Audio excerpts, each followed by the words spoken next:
Folks, Black Star Network is here. Hold no punches. I'm real revolutionary right now. Black power. Support this man, Black media. He makes sure that our stories are told. Thank you for being the voice of Black America, Roland. Stay black. I love y'all. All momentum we have now, we have to keep this going. The video looks phenomenal. See, this difference between Black Star Network and Black-owned media and something like CNN. You can't be Black-owned media and be scared. It's time to be smart. Bring your eyeballs home. You dig?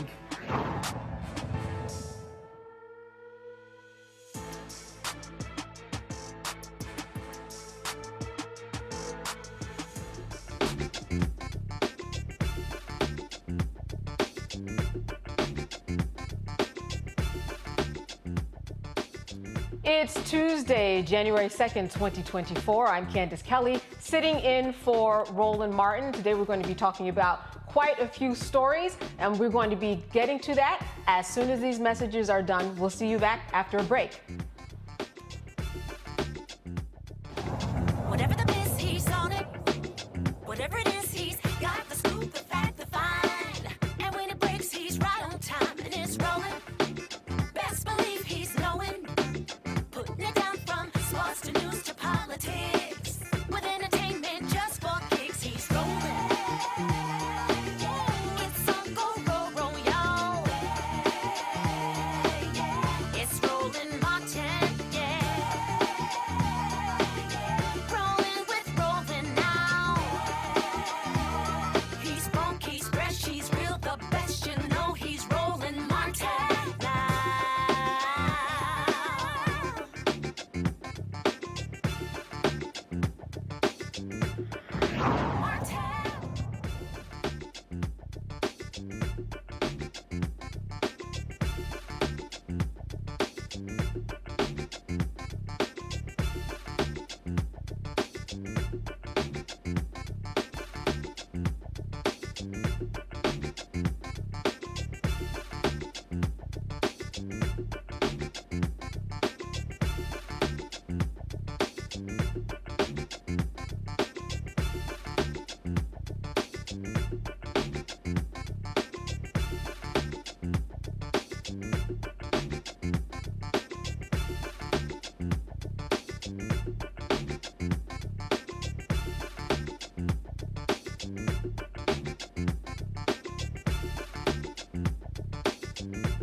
A California woman called 911 for help, but she ended up getting shot seconds after officers arrived at her home. 27-year-old Niani Finlayson called the police, claiming that her boyfriend would not leave her alone. Now, in the call, you can hear her begging for help, telling the operator that her ex-boyfriend would not keep his hands off of her. When Los Angeles Sheriff's deputies arrived, they kicked in the door after they heard screams coming from inside the apartment. It was seconds after entering the home that a deputy fired 4 shots at Niani, who had a knife in her hand. All of this took place in front of her 9-year-old daughter. The body cam has been released. And just a warning that what you're about to hear and see is disturbing. Yes, hello. I need the police here. This man, he won't get out of my house now. And I already told him to get out of my house. Okay, stop yelling. Stop yelling. So who is he to you? His name is... He will not leave me alone. Ma'am, my question is, who is he to you? Huh? My question is, who is he to you? No, that's up. No, Hello? Off of me! Get your ass the fuck off of me now! He's touching me! Hello? Hello? Oh, damn! Yeah, I need the police here right now! No, because he won't get his hands off of me, and I already told him 1,000 times, ma'am, get his fucking hands off me. Ma'am, walk away so I can talk to you.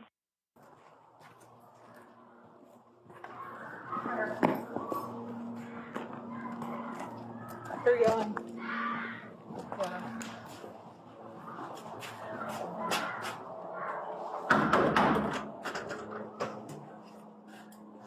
Can you see anything over there, Charlton? They're in the back room if they're not answering. Let's put it. Yep.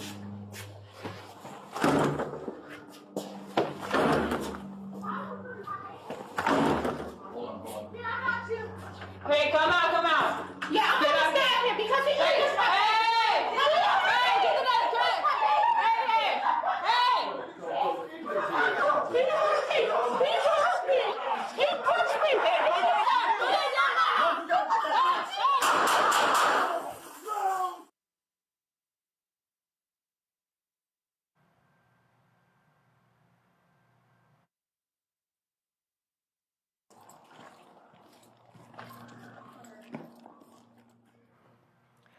Deputies perform first aid until paramedics arrived to transport Niani to the hospital where she later died. The ex-boyfriend was arrested for child abuse and assault on a police officer, but he was later released from custody pending further investigation. The officer will remain out of the field until the investigation is complete. Niani's family is seeking at least $30 million from the Los Angeles Sheriff's Department and Los Angeles County for her death. We're going to take a quick break, and I'll be talking to my panel about this case when we come back. This is Roland Martin Unfiltered, and we'll be back after the break.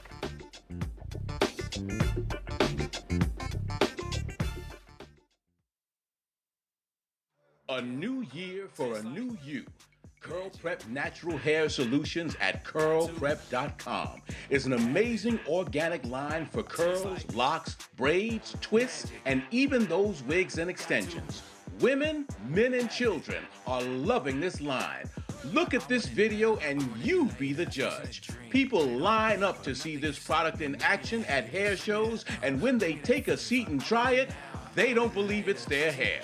Buy the products at curlprep.com. It works on all hair types. Use code ROLAND, that's ROLAND, lowercase letters, to get a 15% discount.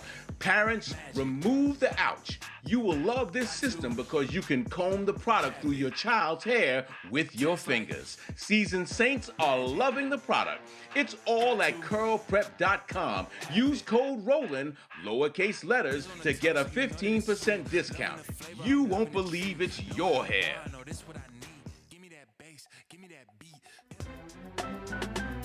I'm Faraji Muhammad, live from LA.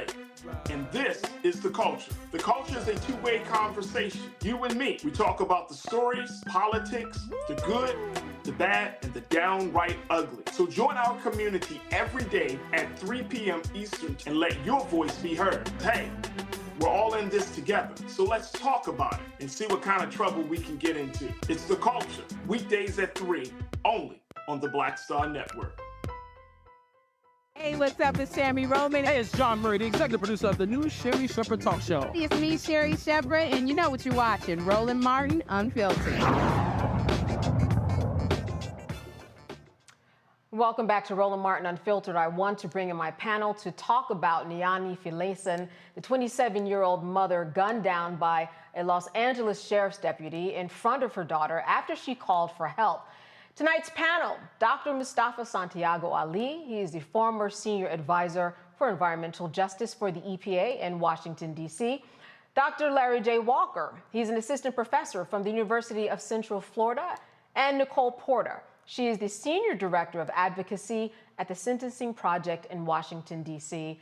Thank you, all of you, for being with me today. You know, I want to start with you, Dr. Ali. It seems to me that in this situation, the police certainly had enough fair warning to know who was in danger and who potentially was not in danger, as she is the one who called for help.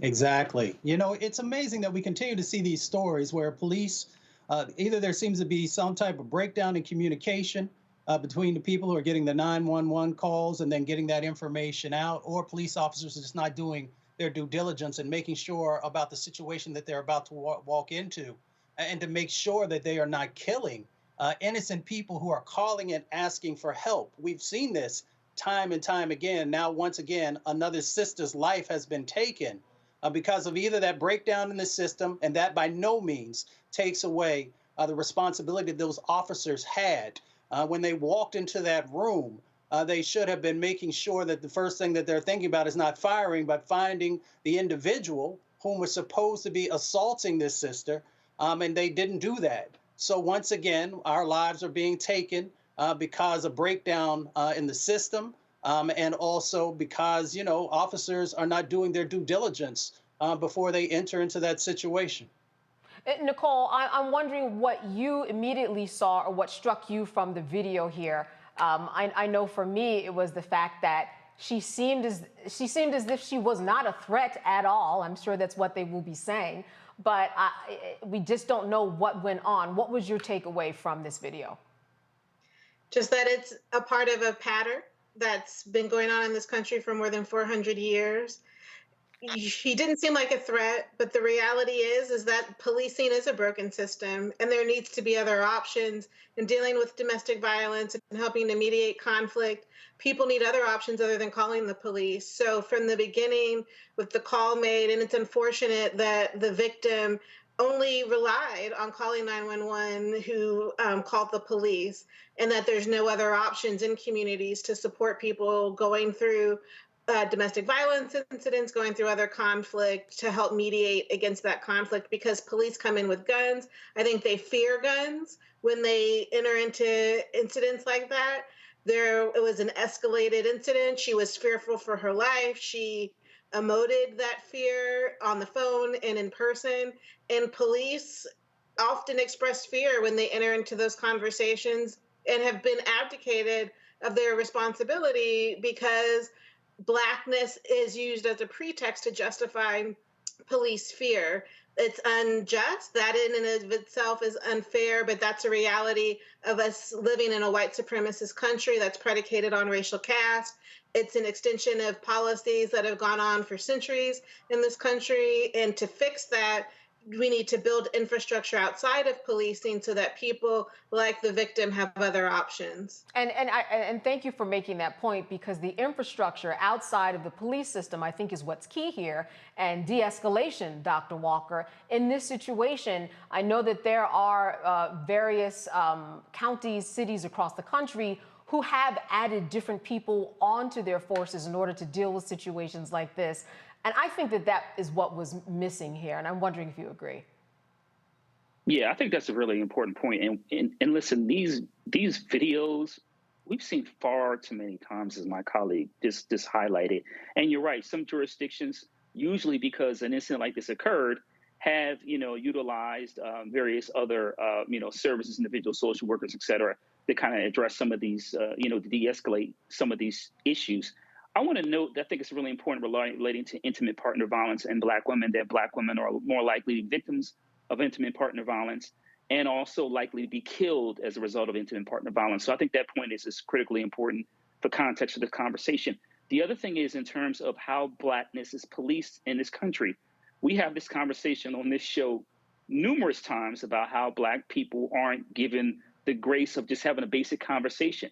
Listen, if that officer was properly trained, the first thing he would have done is, instead of entering and firing a few shots, he would have contributed to the conversation, trying to figure out overall what was going on. And certainly that she was the victim should have been relayed to him and his colleagues as they entered that building. But he didn't even engage in her in basic conversation about, like I said, de-escalating it, talking it out, talking it through. He shot immediately.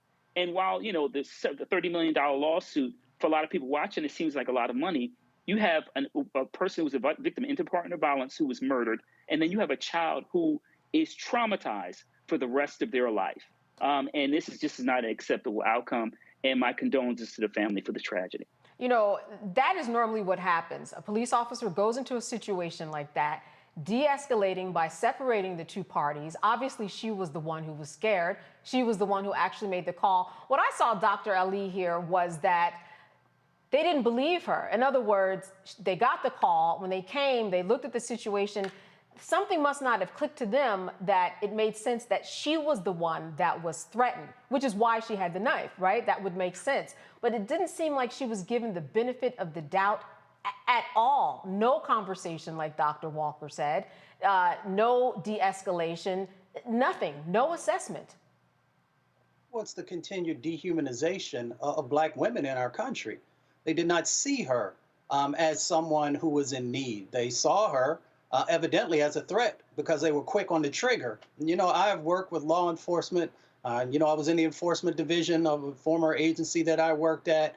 So we all know what the protocols are in these situations, and they did not follow the proper protocols. If you have, you know, other folks who are with the National Organization of Black Law Enforcement Executives or others who come on and would share, they would tell you, you know, the first thing you're supposed to try and do is de-escalate a situation. If you know that there is a domestic violence situation that is happening, then you want to make sure that you're separating folks and that you have the opportunity to just kind of, you know, bring the temperature down inside the room. To shoot that quickly and to have a child that was also there, that shot could have ricocheted and hit that child. There are so many different things that could have played out. So one, I know folks are going to evaluate, you know, what happened in this situation.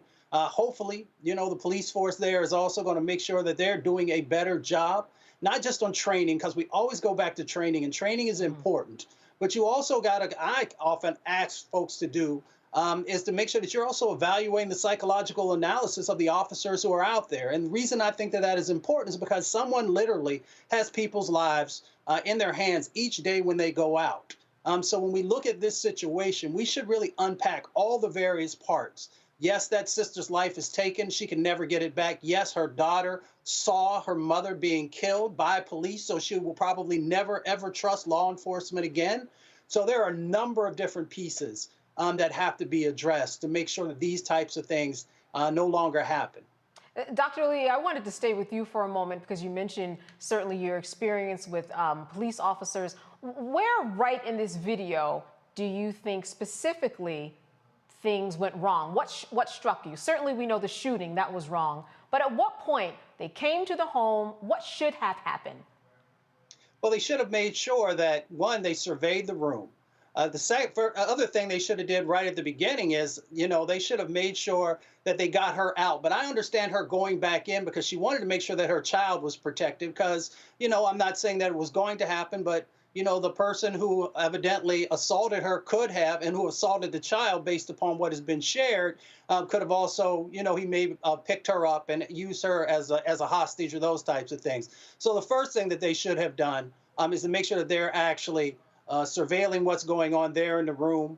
And then as soon as they saw her, they should have said, ma'am, come here, and make sure that she comes out so that they could ask the question, is there anybody else in the room? Of course, she would have said who those individuals are. And then the next thing is to make sure that you get that child out of the way of harm also as soon as you go into that room. So the first thing should have not have been about taking that shot. It should have been making sure that that child is out of the room. The second part should have been also making sure that the mother was brought outside, and then you enter into and figure out if you have a hostile situation or not.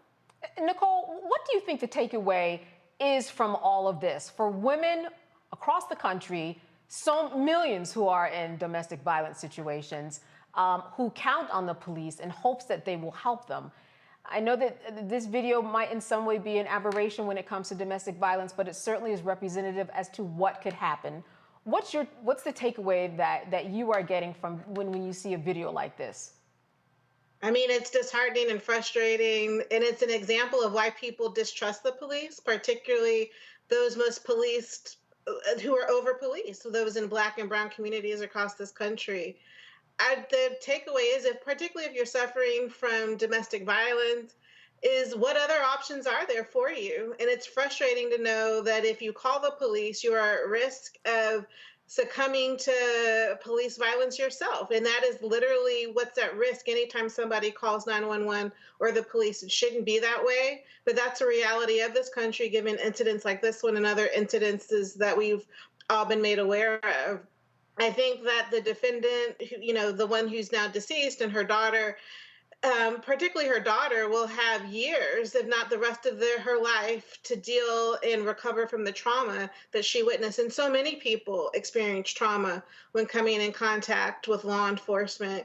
So what are the options? What are the key takeaways? We need more solutions. We need ways to address conflict, particularly between domestic partners, people suffering from domestic violence, other kinds of interfamily violence. there needs to be other options out there other than relying on the police, because literally a call to law enforcement can result in a fatal outcome, if not just the traumatizing experience of arrest in and of itself. There's a lot of people who come in contact with law enforcement, they don't end up dead, but they end up traumatized for the rest of their life. And so there's a spectrum of what can happen to you when coming in contact with law enforcement.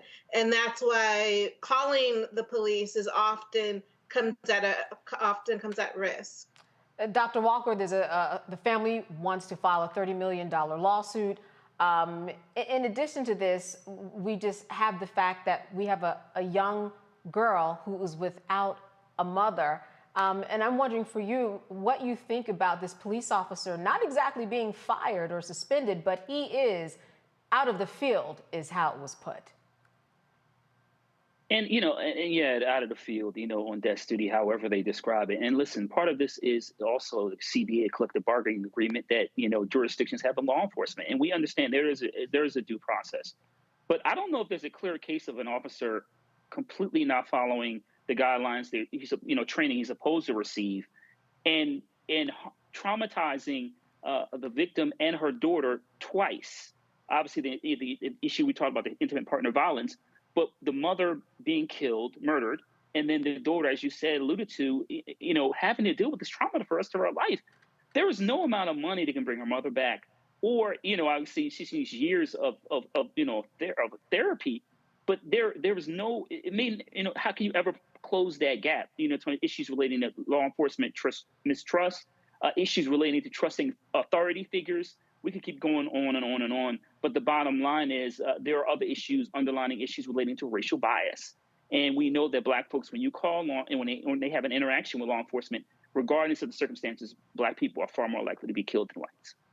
All right. Well, it will certainly be interesting to see what this police officer's defense is in this situation. Roland Martin Unfiltered will be right back after this break. You're watching the Black Star Network.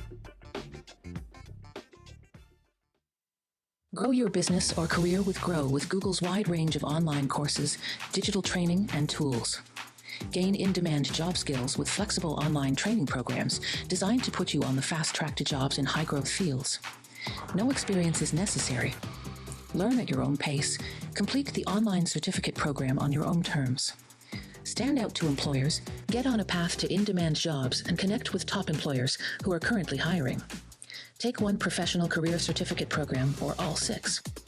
Earn a Google Career Certificate to prepare for a job in a high-growth field like data analytics, project management, UX design, cybersecurity, and more. All professional career certificate programs must be completed by December 31st, 2024. Scan the QR code to complete the application. There are 1,000 scholarships available. Grow with Google and J. Hood and Associates. Be job ready and qualify for in-demand jobs. On a Next, A Balanced Life with me, Dr. Jackie. People can't live with them, can't live without them. Our relationships often have more ups and downs than a boardwalk roller coaster, but it doesn't have to be that way. Trust your gut. Whenever your gut is like, this isn't healthy, this isn't right, I don't like the way that I'm being treated. This goes for males and females. Trust your gut, and then whenever that gut feeling comes, have a conversation. Knowing how to grow or when to go, a step-by-step guide on a Next, A Balanced Life on Black Star Network.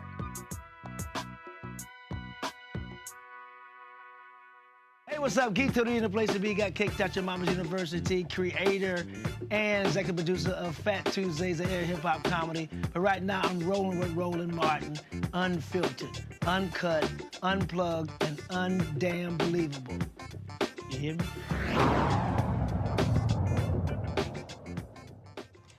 Embattled Harvard University President Claudine Gay resigned from her position as leader of the prestigious Ivy League school today, following weeks of campus turmoil that included plagiarism accusations and backlash over her anti-Semitism testimony. Gay penned her resignation in a letter to the Harvard community. The Crimson reported that her decision to step down marks the end of the shortest presidency in the university history. And she wrote, "It is with a heavy heart, but a deep love for Harvard, that I write to share that I will be stepping down as president. This is not a decision that I came to easily. It indeed has been difficult beyond words because I've looked forward to working with so many of you to advance the commitment to academic excellence that has propelled this great university across centuries. But after consultation with members of the corporation, it has become clear that it is in the best interest of Harvard for me to resign so that our community can navigate this moment of extraordinary challenge with a focus on the institution rather than the individual. Gay's decision to resign comes amid congressional investigation into plagiarism allegations that have been made against her. In a letter sent to Harvard University, the Republican-led Education and Workforce Committee confirmed that it's looking into Gay's record over 24 years. Well, Nicole, I'm going to start with you. We're the Black women on this panel, and I think that it has been an interesting journey that from the day that she testified, and even before that, all eyes have been on her for a number of reasons. And for me, I just see it finally catching up with her on some other things that may have been there's been an underpinning there that's now just coming into fruition with this particular moment. Yeah, I mean, this is extremely unfortunate. I know that she had a great deal of support from professors and other academics, practitioners at Harvard. And yet, in spite of all of that, the status quo won. They literally targeted President Gay, not just from the moment of her testimony, but probably were dismissive and questioned even her being hired into that position, given the racist vitriol that she's been subjected to publicly since her testimony, but probably underlied people criticizing and questioning the hiring decision from the beginning.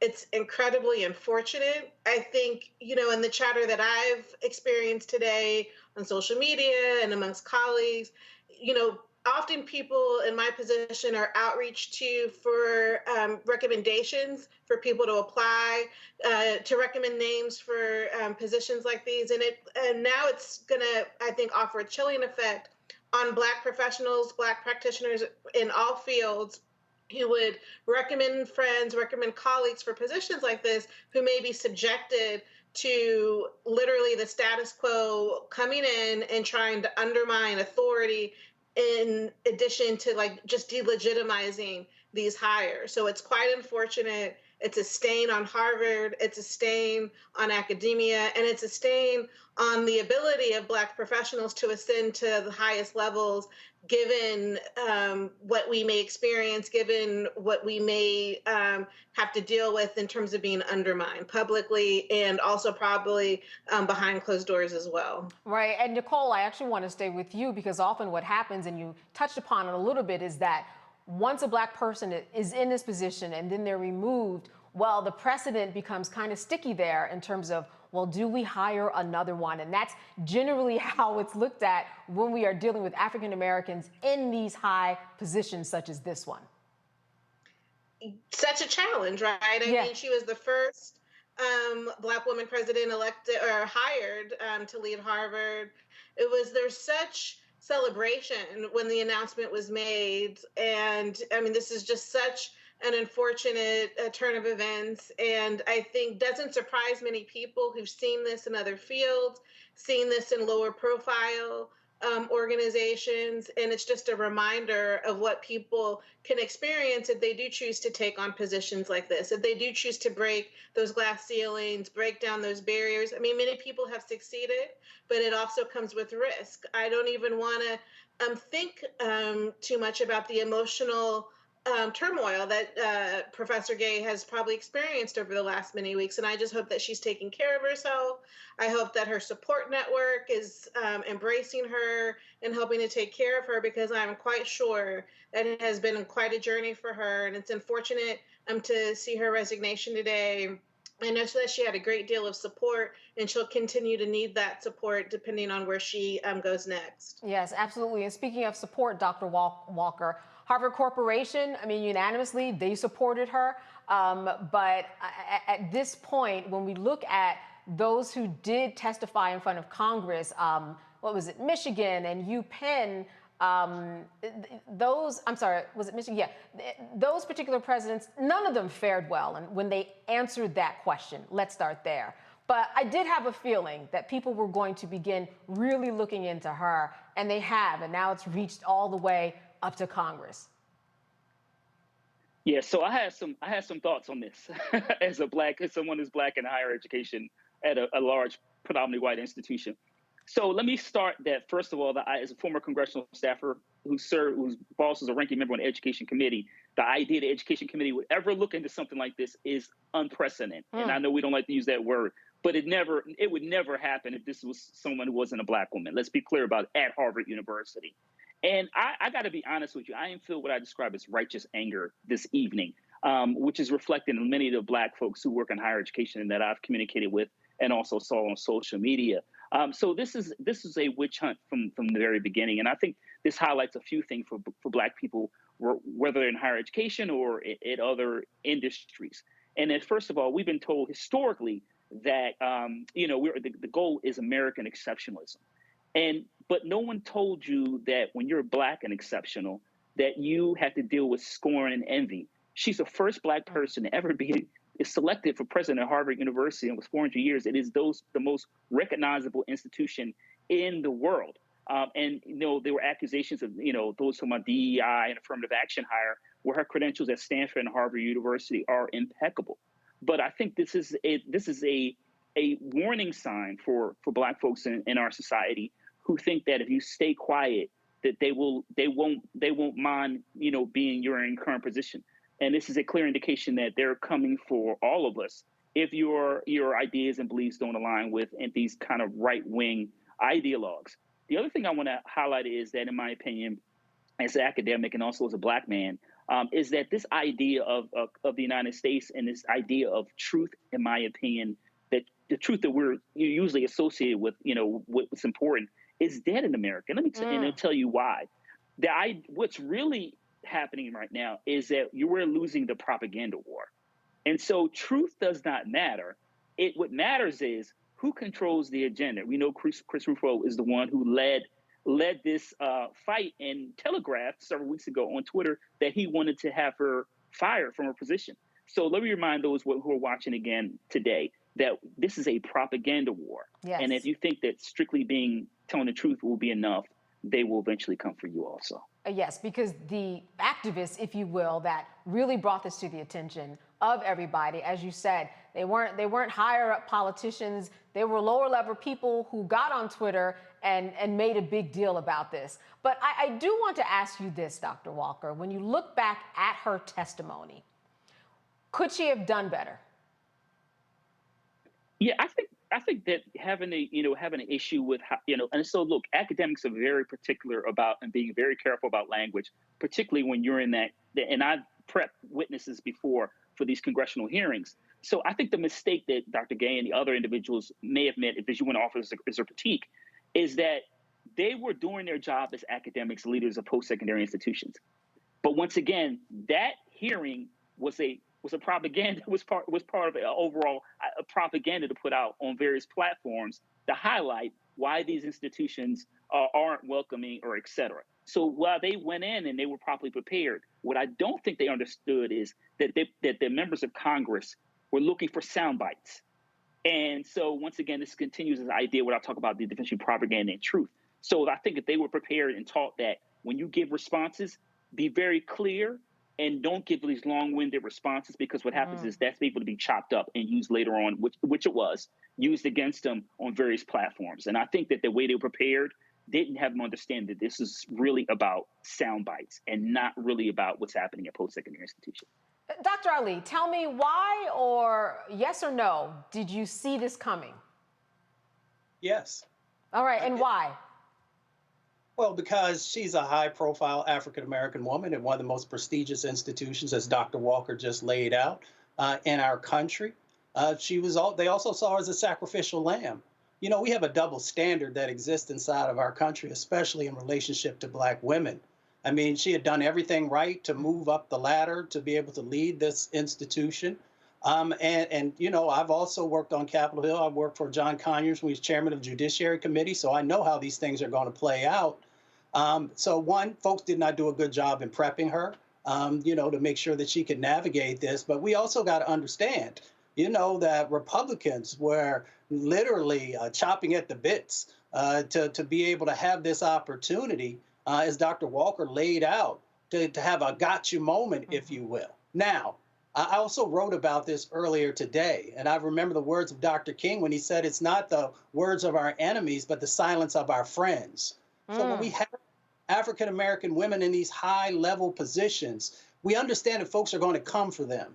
So I also put some responsibility on our community. And when I say our community, I'm saying everyone who says that they stand for making sure that Black women are given every opportunity possible, to also understand that there are folks who are going to come for us. So what are you going to do? What's the strategic plan when folks come for us, to make sure that we are surrounding them, not only with love, but also with making sure that we're going to let you know that you come for our community, then we're going to make sure that we fight you tooth and nail to make sure that you don't achieve the goals that you want to, especially if they haven't done anything to the level of you trying to take away all that hard work that they did year after year after year. So we understand that this is a game that's going on, and that's why not only in this moment, but moving forward, we need to be very, not just careful, because I don't want folks to not say how they truly feel about something. But we understand the dynamics that we're playing out there. Dr. Walker laid it out for us. Brother, and I appreciate you so much, because there were forces that were much larger than the folks who were, there in that moment. You've got very wealthy people who are looking to show their power, to show that they can, no matter who you are and no matter what level you're at, that they can come for you, and not only come for you, but that they can get you.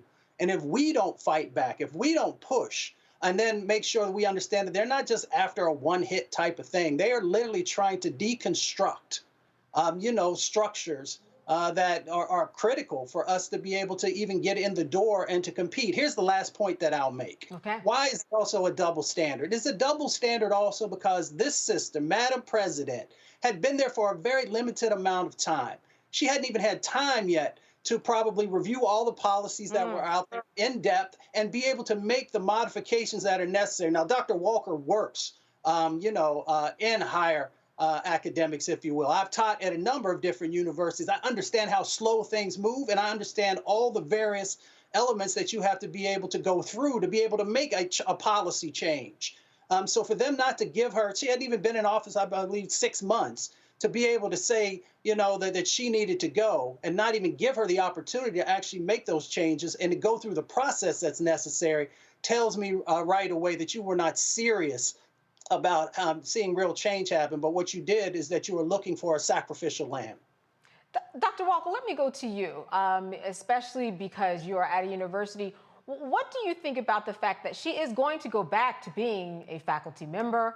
And I guess just her existence from this point on, it cannot be an easy path to go from being the shortest serving president in the history of Harvard University to being a member of the faculty. Yeah, it's going to be very difficult, and I hope her support system is there. And this is a very difficult transition. Listen, higher education happens frequently. Someone's a senior administrator, even a president of university, a dean, a provost, department chair, et cetera, who's already tenured, who that appointment is no longer available, and they go back to teaching. It happens frequently, but this got international press. And this has consistently been in the news the last couple of years. And once again, we are talking about Harvard University. And so having the shortest tenure of any president at Harvard University in its history, and you being the only first Black person appointed to that position, it's going to be extremely difficult for her to deal with. And so, like I said, I've seen it in other, not only my current institution, but other institutions. But the last point I want to make is we talk about plagiarism and standards. I want those to take note that those individuals who are really concerned about these alleged plagiarism allegations are the same ones who believe that January 6 people who were involved in insurrection should not be held accountable for their actions. So the double standard in America is very clear and stark. And so once again, I remind you that if you stay silent, they will still come for you. Very interesting point, Nicole. I wanted to say this to you. They're going to be looking for another president. They have an interim president right now. What are your thoughts about who they should select for all of this to make some kind of sense?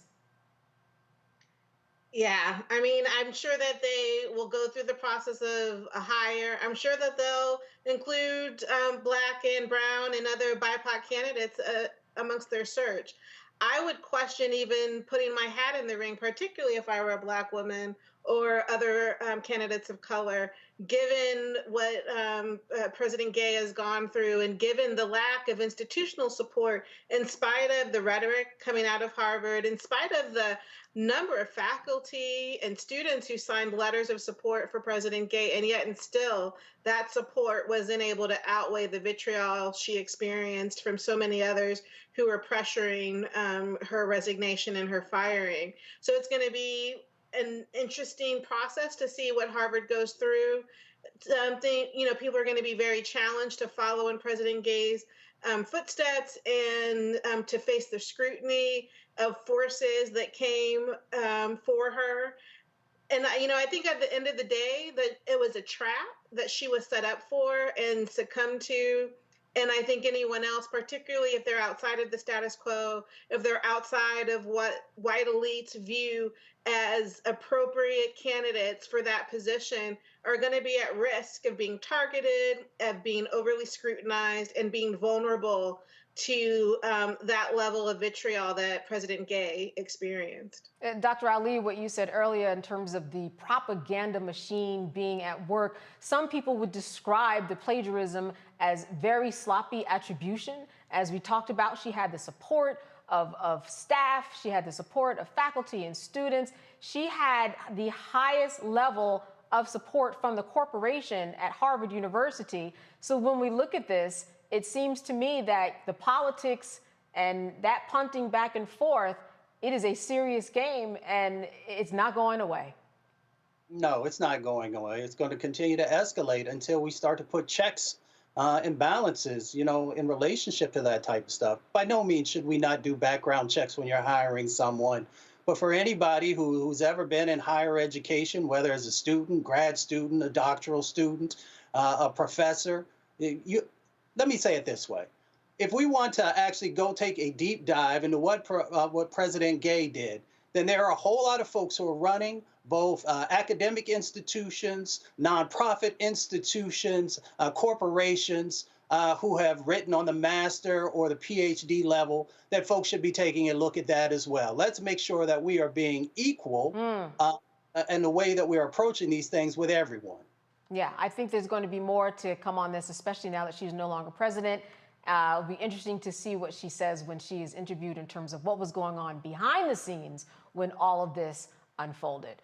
All right, Roland Martin Unfiltered. We'll be right back right here on the Black Star Network. Stay with us.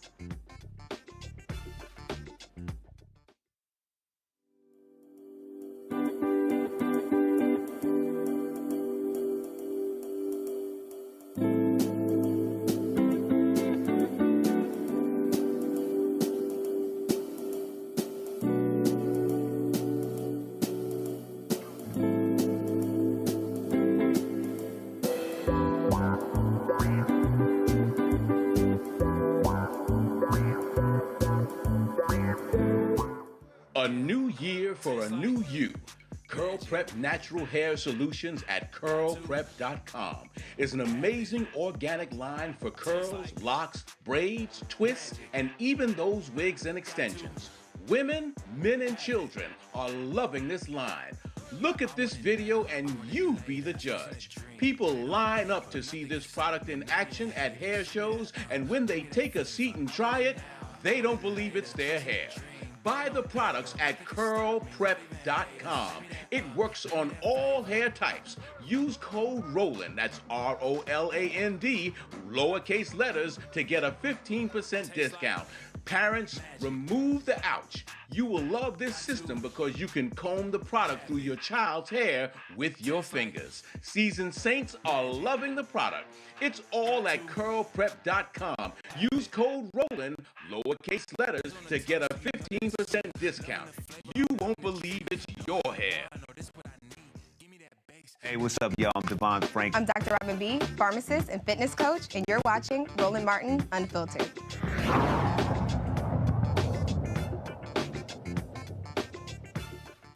Nearly 10 million workers will see boosts in their paychecks this year. As of January 1st, the minimum wage in 22 states and at least 40 cities and counties across the country will be $15 or more.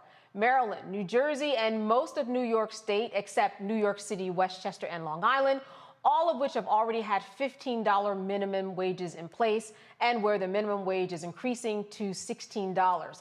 The state level increases come as the federal government held the minimum wage firm at $17.25, despite increased cost of living and rapidly growing housing costs. Over the years, Congress has debated about increasing the minimum wage to $15 per hour, all to no avail. Some lawmakers are pushing for the minimum wage to be increased to $17 by 2028. Dr. Ali, well, this is some good news. I mean, will this raise people out of poverty the way that we are seeing in the headlines? That is supposed to be the goal of this, but a lot of people cannot live still on this particular number when it comes to minimum wage. Next. We know that about 6.9 million people, if we made sure we had a $15 minimum wage, would be lifted out of poverty, 2.9% lower sets of folks that would actually be in poverty. But we also got to understand that $15 in New York is not the same thing as $15 in Jackson, Mississippi.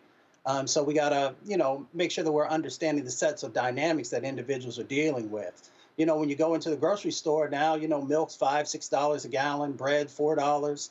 And, we can go down the laundry list of things where families are trying to figure out how to keep the lights on and how to put food on the table. So this is a step in the right direction, but it has to be the floor. And we've got to continue to understand that there are greater sets of needs. We also got to understand the dynamics of why some folks have voted against this, because they understand that if people have closer to actually having some disposable income, that some of that, there's a bit of freedom that comes with that. You got folks who are trying to make decisions sometimes of being able to vote in some of our most restrictive states or go to work. So they can't take a day off from work because of the limited amount of money that they're making. So we just need to understand the fullness of why people had to fight for 15 and understand that it is much bigger than just the $15. It is about actually allowing people to have an opportunity to live and to breathe and to get that foot off their chest. And it is all about the freedoms, Nicole, when we talk about an increase of $1 or $2. From what you hear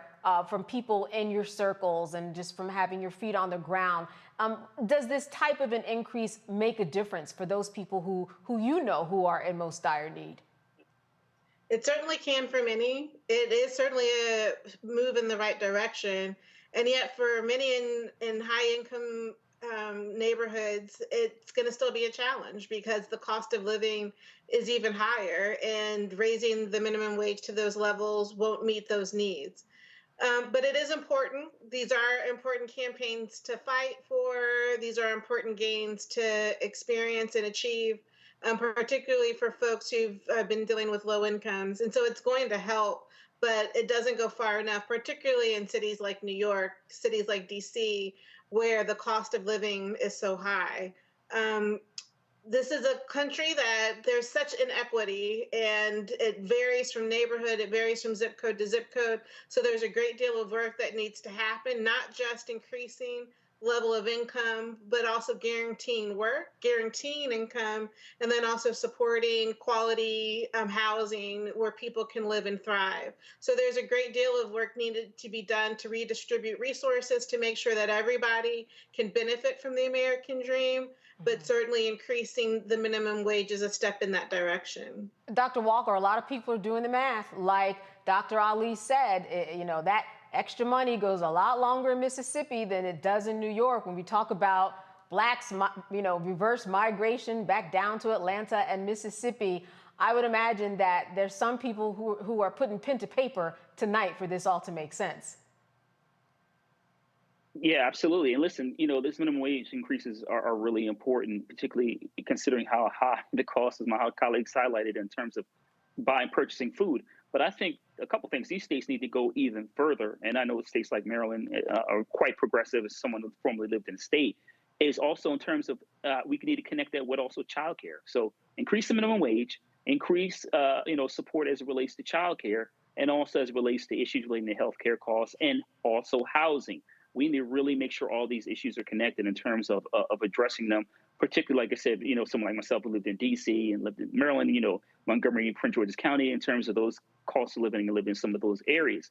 But as we talk about, states like Mississippi, which just reelected Governor Reeves, who's not someone who's in support of things like the minimum wage. Some of our states that, are poor states, Mississippi, Alabama, Louisiana, had large pockets of poverty, urban rural poverty. We need to make sure that those individuals, leaders in those states, increase their minimum wage to make sure that those states no longer fall at that bottom quarter of all those, those things are important, right? Education, Black infant mortality rate, all those other issues, cancer, et cetera, all those other indicators that, impact in terms of how long you live.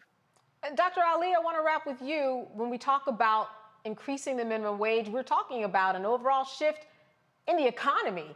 Can you explain to our viewers how this can impact just the economy as a whole, and it might trickle down to a lot of people even if this minimum wage doesn't affect them?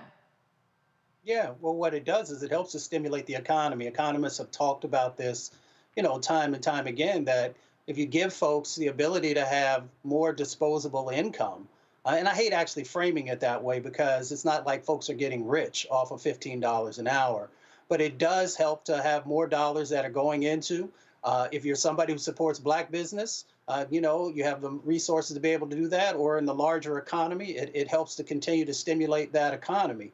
So it plays a critical role. Here's the other thing that's really, it's amazing. You got folks on Capitol Hill who are against this, who make around $80,000 a year, who are upset that someone might make $32,000 to $35,000 a year. That's another reason why we need to vote. Absolutely. That is another reason why we need to vote and move the needle. Minimum wage certainly makes a difference to millions of people. All right. You are watching Roland Martin Unfiltered on the Black Star Network. We'll be right back.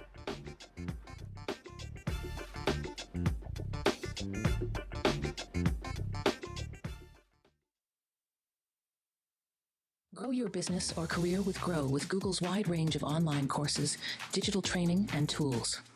Gain in-demand job skills with flexible online training programs designed to put you on the fast track to jobs in high-growth fields. No experience is necessary. Learn at your own pace. Complete the online certificate program on your own terms. Stand out to employers, get on a path to in-demand jobs, and connect with top employers who are currently hiring. Take one professional career certificate program or all 6. Earn a Google Career Certificate to prepare for a job in a high-growth field like data analytics, project management, UX design, cybersecurity, and more. All professional career certificate programs must be completed by December 31st, 2024. Scan the QR code to complete the application. There are 1,000 scholarships available. Grow with Google and J. Hood and Associates. Be job ready and qualify for in-demand jobs. Next on the Black Table with me, Greg Carr, the enigma of Supreme Court Justice Clarence Thomas. What really makes him tick, and what forces shaped his view of the world, the country, and Black America? The answer, I'm pretty sure, will shock you. And he says, people think that I'm anachronistic. I am. I want to go backwards in time in order to move us forward into the future. He's very upfront about this. We'll talk to Corey Robin, the man who wrote the book that reveals it all. That's next on the Black Table, only on the Black Star Network.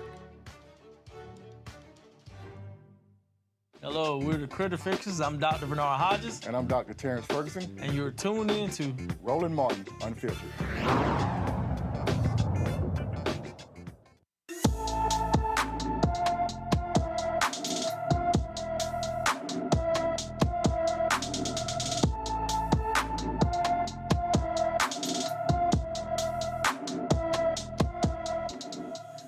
Artrius Brown has been missing since December 30th, 2023 from his Memphis, Tennessee home. The 15-year-old is 5 feet 8 inches tall and weighs 150 pounds and has black hair and brown eyes. Artrius Brown was last seen wearing a black shirt and black pants. Anyone with information about Artrius Brown is urged to call the Memphis, Tennessee Missing Persons Bureau at 901-636-4443. All right, moving on. A federal appeals court temporarily delays Mississippi officials from creating a state-run court in part of the majority Black capital city of Jackson, which was supposed to start on Monday. The ruling came just before U.S. District Judge Henry Wingate dismissed requests to block the Capitol Complex Improvement District Court in a ruling filed late Sunday.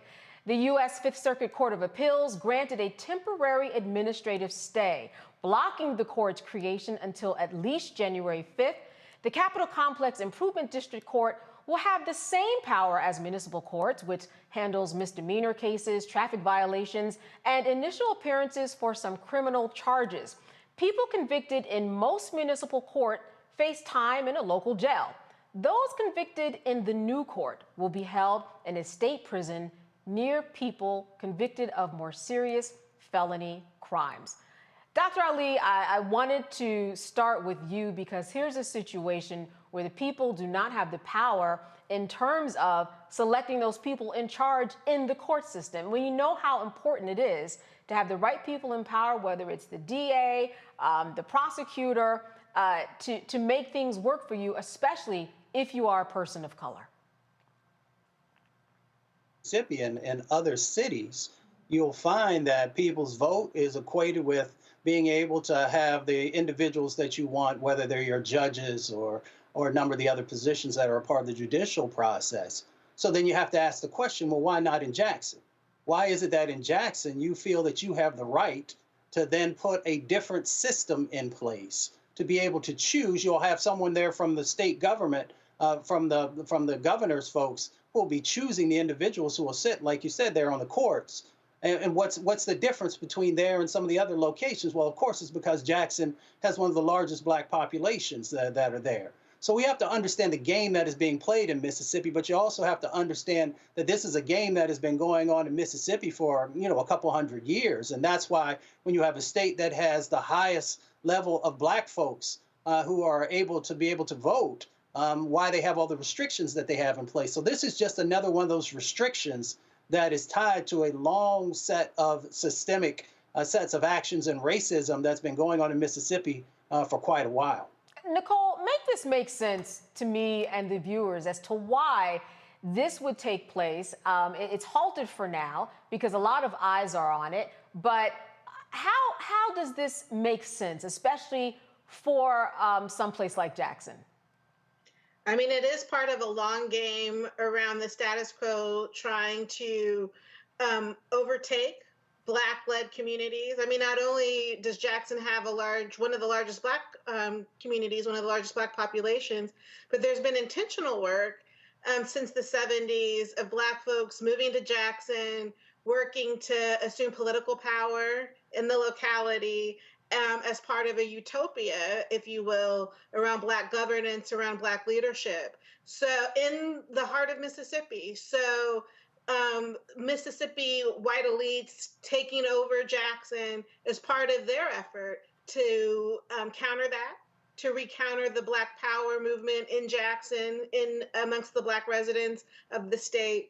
And it's not just present in Mississippi, but what they try in Mississippi might come to another state, might come to my home state of Texas, might come to other states throughout the South, if not other localities and jurisdictions around the country. I mean, there's also experiences around this in states like Michigan. If you look at Flint, if you look at the interest of state lawmakers to overtake localities, particularly Black-run localities in the Midwest. So it's not just about Mississippi.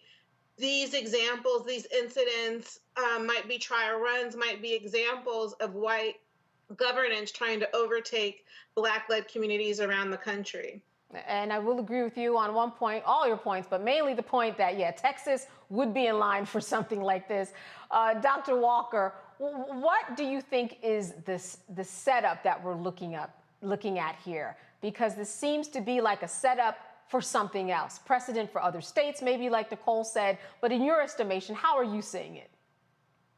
Yeah, you see states like Florida's ground zero for a lot of these changes you see in other jurisdictions, Texas, et cetera. And so what Mississippi has done is created a template that will be adopted, whether it's Texas or, other large or, mid-sized states throughout the United States. But I want us to pull back a little bit about what's really going on here and we can go back actually a few decades. This is an attack on Black political power. More importantly, in my opinion, this is a direct result of the Great Society programs in the 1960s, particularly the Voting Rights Act. And once again, this is connected to diminishing Black political power in one of the blackest states in the country. And so, and particularly like Jackson, which is a predominantly Black city. This is attack. Governor Reeves, we just talked about him a few minutes ago, instead of addressing issues relating to clean water, or once again, as I mentioned earlier, the Black infant mortality rate, or the rate in which Black women die from pregnancy, or addresses issues relating to supporting the education system, this is what they come up with. And once again, if you pull it back, this is another way to attack Black political power in the United States. Dr. Ali, this is something that certainly people are going to be fighting for. How do you suggest people fight something like this? Because it might be coming to a city near them. This really is just the beginning. It's just been halted for now, but this is something that states are working on. Well, the thing that we can always do is to make sure that we are supporting the organizations that are on the ground, both locally and those nationally, that are pushing back against these types of things, those who are strategizing. This is incredibly important also when you look at what's going on right there in Jackson, and understanding the dynamics in Mississippi with the felony disenfranchisement set of actions that they've had. This is also tied to limiting the amount of folks who can vote. So we need to make sure that there is a fair judicial system. And we do that by, one, supporting the groups that are on the ground, two, making sure that we are actually going out and voting, understanding the difficulties that exist in that space so that we have the right folks who are in place, not just on the local and the county level, but also on the state and the federal level. And then also making sure that we continue to talk about it, highlight it, and write about it. I wish more folks would pick up their cell phone and make a video when they see these sorts of injustices and share how you feel. I never tell anybody how they should feel, but share with folks what you're thinking about this. So we have so much more power than sometimes we actually utilize. And Nicole, this certainly doesn't translate very well for someone who has committed some type of a misdemeanor, and then they're alongside people who have felony charges. How will this change if this does go through and other states do follow in this particular, in these footsteps? How will this change the system in terms of how you're regarded and how crimes are regarded? Well, I mean, it expands the court system to have authority over people's real lives. And if they choose to disappear people for even minor offenses to state prison, then it expands the prison system in the state of Mississippi, which is already under scrutiny because of its constitutional violations of the Eighth Amendment. I mean, Mississippi's prison system is one of the most outrageous in the country, has one of the highest incarceration rates, not just in the United States, but in the world. And yet here, if this court is allowed to be established, it would expand the ability to send and disappear people to prison for even minor offenses. So that is definitely a step in the wrong direction. It is an attack on Black political power and Black agency, Black thriving, not just in Jackson, but in Mississippi. And it also suggests it could be a template for other southern states, but also across the country.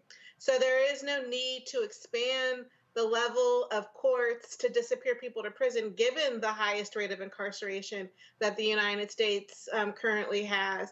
In fact, we need to be moving in the opposite direction to help readjust, recalibrate what can send people to prison many times for too long sentences, and really take prison off the table for a range of experiences that people get sent to prison and jail for in the United States that they just don't simply get sent to prison and jail for in other parts of the world. Yeah, and Dr. Walker, I think one thing that's interesting here is that you have people who they said they would be serving alongside those who committed more serious felonies, even though their crimes might have been a misdemeanor. Seems like a setup for those people who might be in a situation. I'm not sure how it will play out, but it could play out where your record looks a little differently when you go out into the world if you go through this particular system and how your record is reflected in the world. Yeah, that's certainly true. I think the other issue to keep in mind is considering some of the challenges and conditions not only in Mississippi but other states, is how some of these individuals for these minor offenses who brought in contact with individuals with more serious offenses could be victimized. that's not discussed enough in terms of, the criminal justice system and in terms of how individuals are victimized, and then they come out and they victimize other individuals because they've been traumatized. But I think that your point about, the stigma associated with, this new system, I think the other thing I want to add is about the idea of, obviously this was signed into law and then, it's going through the courts, is that we have to keep in mind that I thought it's all about, states' rights. I mean, not just states' rights, but individual control at the local level. So if it's about control at the local level, then you wouldn't need this new court system. But this proves that it's not about that, right? This is about, once again, diminishing Black political power and also putting Black folks in positions where they're more likely to be victimized and come out and maybe reoffend and, impact other individuals in their community and continue a cycle. So once again, it's not needed, but once again, it's not really about local control as we always hear about. This is about maintaining a system where Black folks continue to be oppressed. And Dr. Ali, I'm going to close with you. What does it mean? How does it translate when someone does not have that local control and it goes into the state? What does that do to a community, and what can its reverberating effects be on the people who live there? As soon as you start losing power, it often grows and metastasizes. It strips hope away from folks who live there, that they no longer have autonomy over the decision making that's going on. It tells somebody, does my vote really matter if someone can just come in and do these types of things? You also see resources moving to those who have power and supporting the things that they say are important. So we've seen it, as was raised earlier. You saw it in Flint, Michigan. You saw it in Washington, D.C. when Congress took over the city at one time. There are a number of locations across our country where we've seen that when you start to take away Black power, that it also follows that resources are going to begin to wane also, even when there's very few in many instances already there. All right, let's go on to some other news that has to do with migrants being dropped off. Hundreds of migrants were dropped off in New Jersey over the weekend to evade New York restrictions aimed at curbing the surge of arrivals in the state. Officials in New Jersey say that at least 13 buses from Texas and Louisiana have arrived in the state since Saturday, ferrying about 450 migrants. This comes just 1 week after New York City Mayor Eric Adams issued an order requiring charter bus companies carrying migrants to provide manifests of their passengers to New York officials at least 32 hours before their arrival. New York City officials say they have received over 14,700 new arrivals within the last month. If you recall, Texas Governor Greg Abbott sent migrants to his state to Democrat-led from his state to Democrat-led cities in a protest against President Joe Biden's immigration policies. Listen, Nicole, when we look at what is going on with the migrants, it seems as if we are running out of options here. Now we've got, different people skirting the rules to try to get migrants into New York. We've heard so many reports about what is going on in Midtown, in the hotels, and where the migrants are being held and how they are impacting the city. What do you make of this kind of circumvention of the law that happened in New Jersey? This is an issue just full of hypocrisy and contradictions, like many of the other issues that we've already touched on today. The reality is, in red states, like my home state of Texas, I already mentioned that once today, this is an ongoing issue because people in that state benefit from the migrant crisis. They benefit from people crossing the border, seeking employment, and willing to take lower wages. Texas is a state that has not raised its minimum wage, bringing it back to an issue we touched on earlier today. And yet many of these folks are bused to states that have higher wages, that have higher minimum wages, but also have higher cost of living, and also have more robust social services. There are reasons why New York is required to house people who meet certain conditions. And so those services attract people who are in need of services, particularly border crossers. The same can be said of other blue states with better services, better social service infrastructure, as a counter to states like Florida and Texas and Arizona, who have not built out their social service infrastructure to welcome border crossers and to also embrace residents of those states who suffer from low incomes and who suffer from other economic insecurity. So this is a morass of issues that needs to be dealt with nationally. The Biden administration does need to lead from a federal level, does need to influence the leadership within states like Texas, Florida, other states that are busing these border crossers to blue states like New Jersey and up north. It needs to really get a hold of the issue because people are suffering who are crossing the border. They're living in tent cities and makeshift communities. They're seeking resources. And this country needs to deal with an effort. They need to handle this, starting with leadership from the Biden administration and working with the leaders of states, not just New Jersey, but also Texas and other border states to address this. Dr. Walker, the Biden administration, we're talking about 1 month, 14,700 migrants. What could a plan be that could possibly deal with these migrants?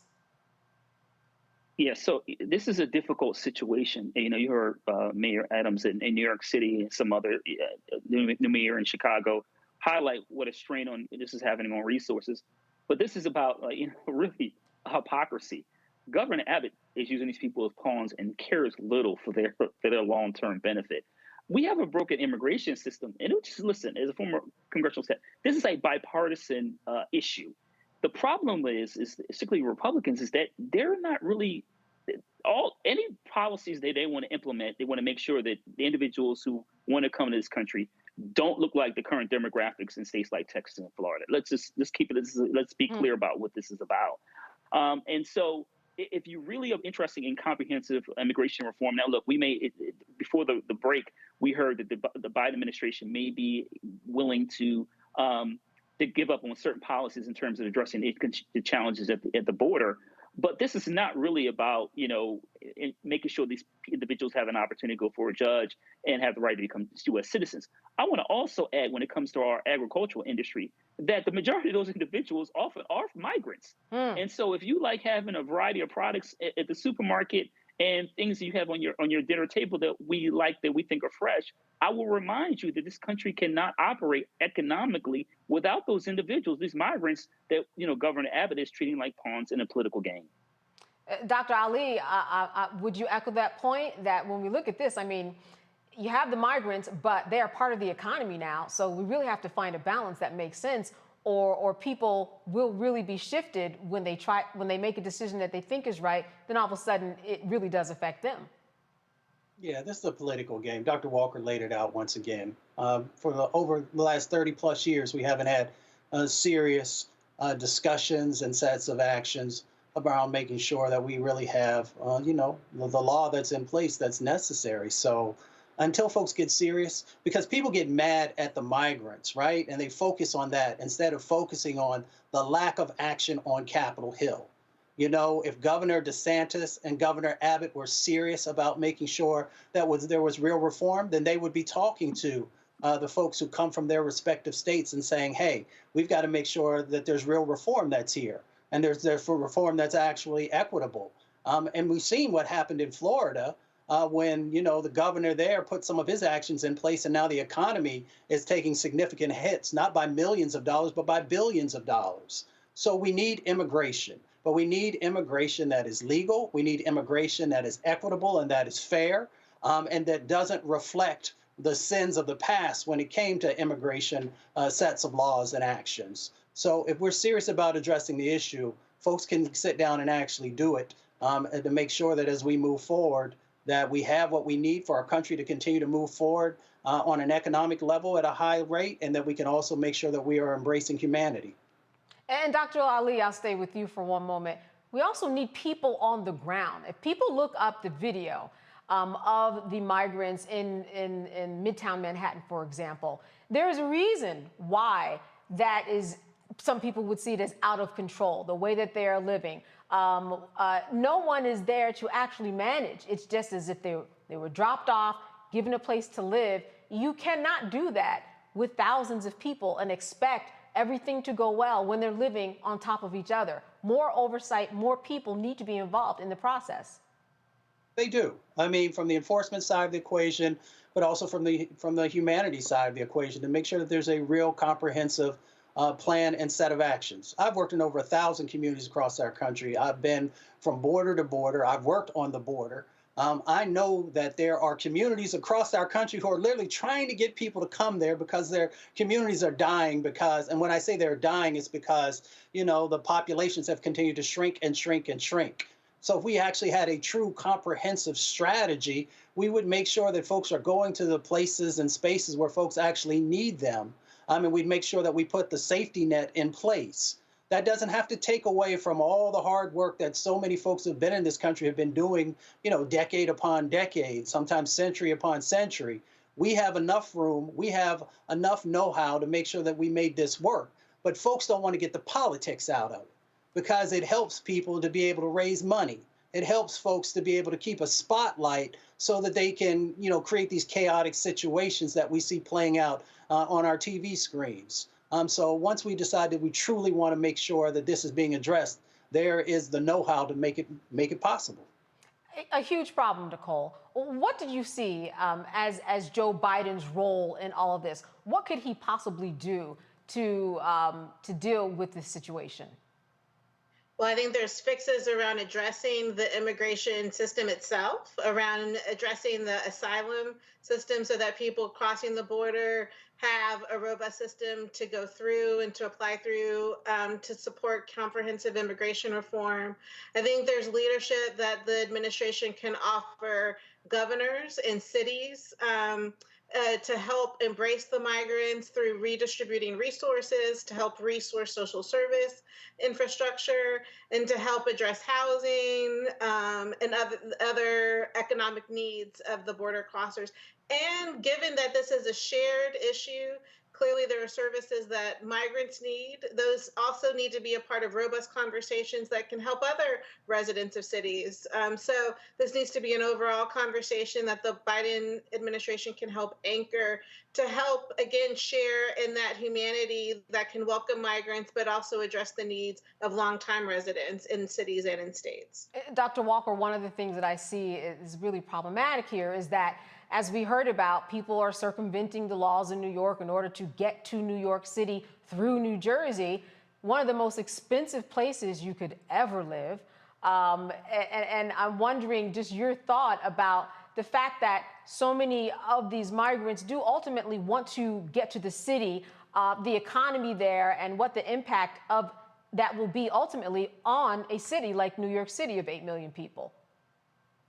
Yeah, like I said, you heard Mayor Adams highlight the last several weeks the strain it's having on resources.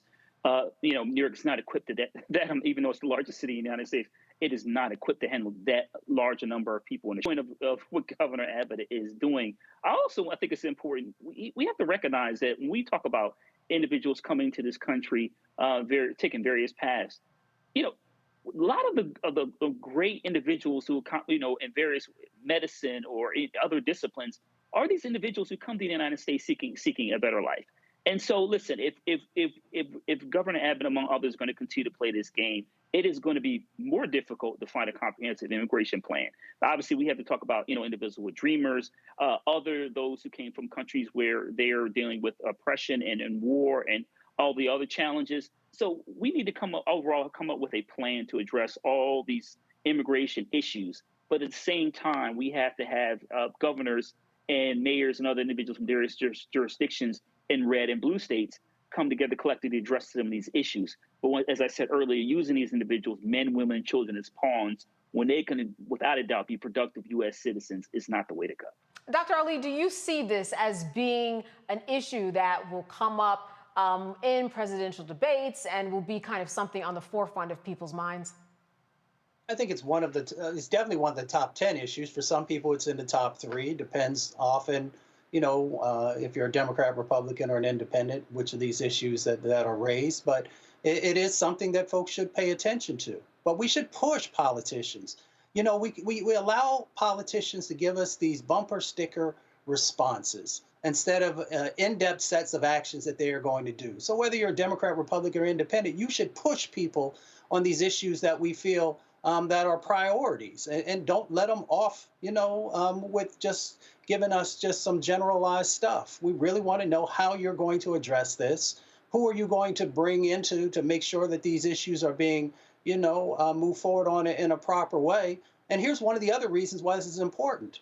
Because the United States is actually not having enough babies to continue the growth of this nation, whether economically or in other ways. So if you are not bringing immigrants in, the United States is not going to stay in the position that it currently is.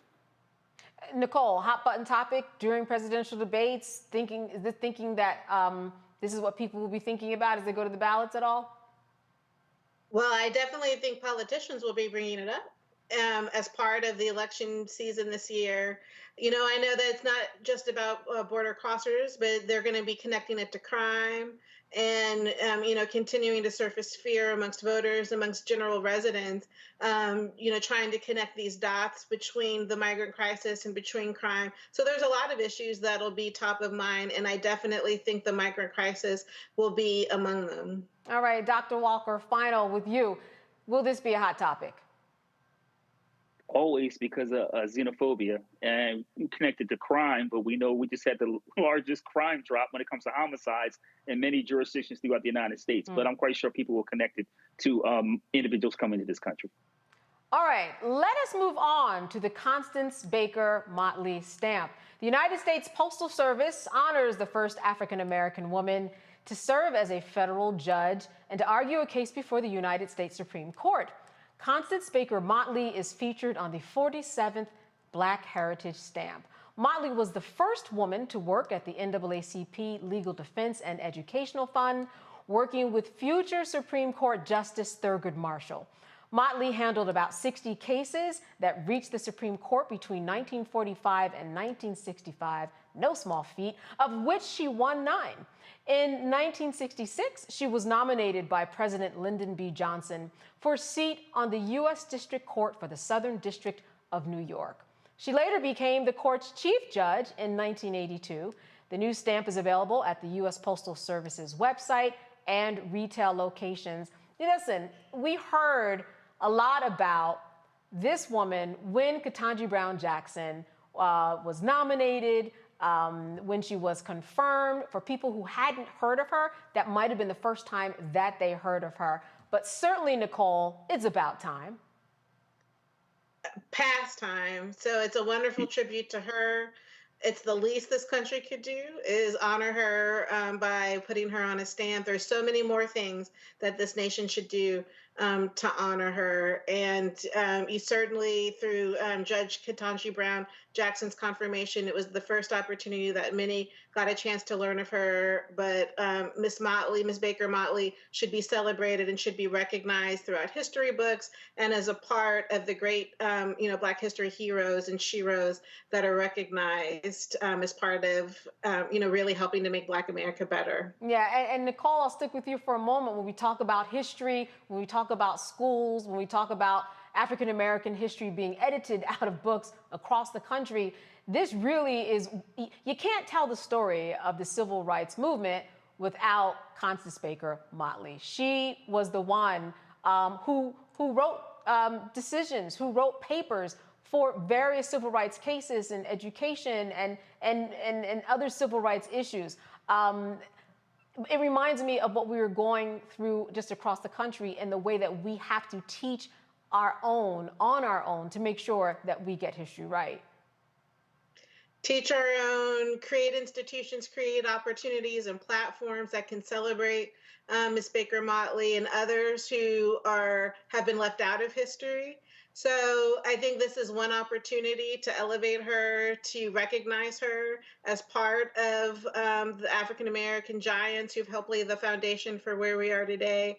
And hopefully it'll educate folks and maybe inspire, lead people to write books, to celebrate her through other platforms. I don't know, television, movies inspired by her story, her life's history. And there's other opportunities, hopefully, to celebrate her going forward. Oh, absolutely. Absolutely. Dr. Walker, I want to turn to you.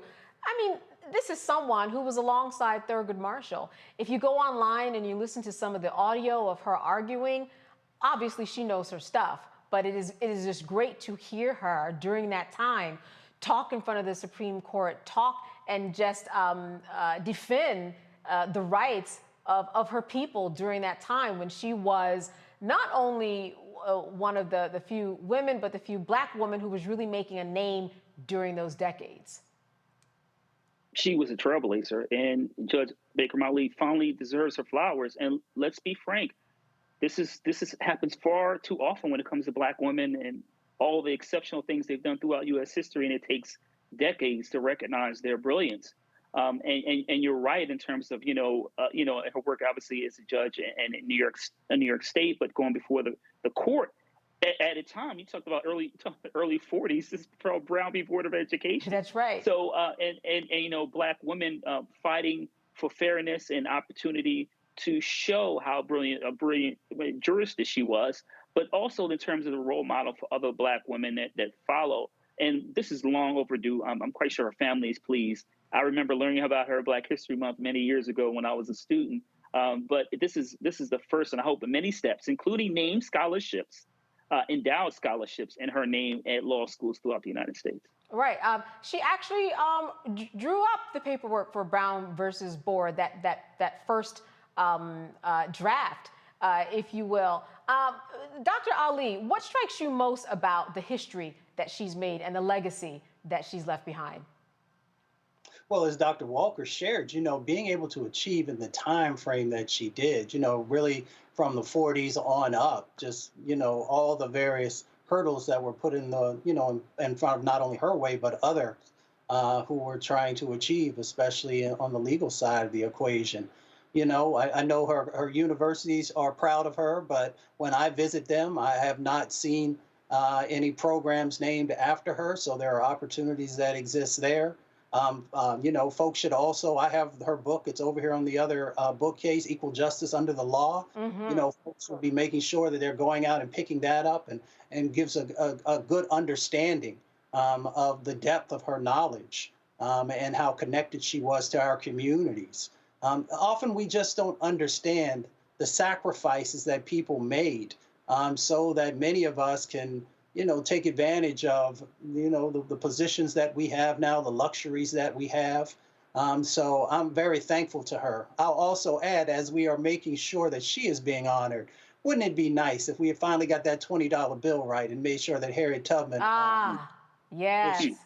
It would have been something. I mean, I don't know if those doors are closed. I mean, it certainly is worth somebody keeping that door open. Certainly. Nicole, Dr. Walker brings up a very interesting point in that we do often hear a lot about the Rustons and other people, the Thurgood Marshalls and the Charles Houstons, right, who all existed around that time. But it does seem like when it comes to Black women, it is a very selective process in terms of who we're going to make an Amazon primetime special of, or who Netflix is going to take next to say, this is the person that we are going to put out there.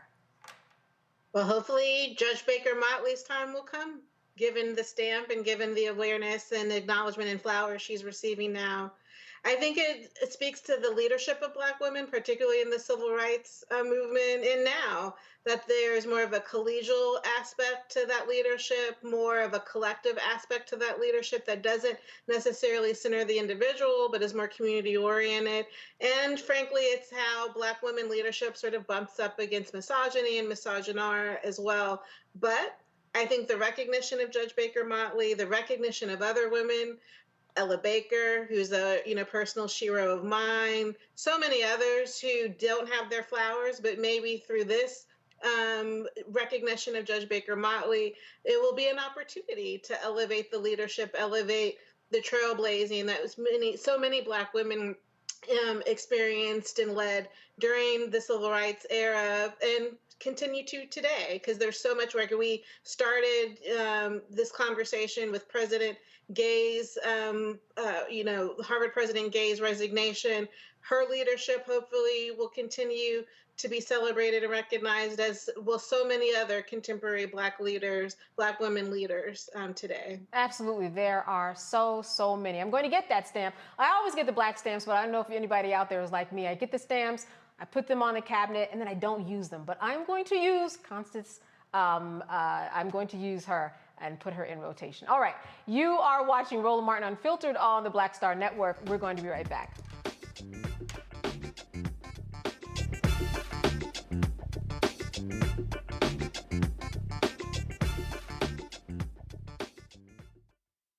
Don't you think it's time to get wealthy?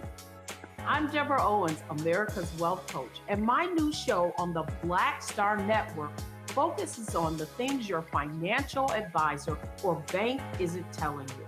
So watch Get Wealthy on the Black Star Network.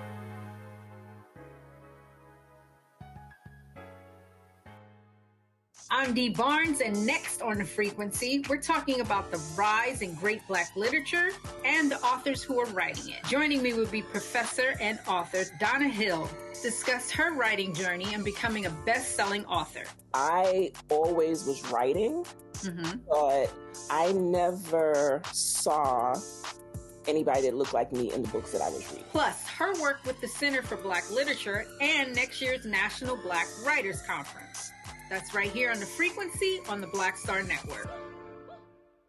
When you talk about blackness and what happens in Black culture, we're about covering these things that matter to us, speaking to our issues and concerns. This is a genuine people-powered movement. There's a lot of stuff that we're not getting. You get it, and you spread the word. We wish to plead our own cause. Too long have others spoken for us. We cannot tell our own story if we can't pay for it. This is about covering us. Invest in Black-owned media. Your dollars matter. We don't have to keep asking them to cover our stuff. So please support us in what we do, folks. We want to hit 2,000 people, $50 this month, raise $100,000. We're behind $100,000, so we want to hit that. Y'all money makes this possible. Check some money orders. Go to P.O. Box 57196, Washington, D.C. 20037-0196. The Cash App is $RM Unfiltered. PayPal is R Martin Unfiltered. Venmo is RM Unfiltered. Zelle is roland@rolandsmartin.com. On the next, A Balanced Life with me, Dr. Jackie. People can't live with them, can't live without them. Our relationships often have more ups and downs than a boardwalk roller coaster, but it doesn't have to be that way. Trust your gut. Whenever your gut is like, this isn't healthy, this isn't right, I don't like the way that I'm being treated. This goes for males and females. Trust your gut, and then whenever that gut feeling comes, have a conversation. Knowing how to grow or when to go, a step-by-step guide on the next, A Balanced Life on Black Star Network.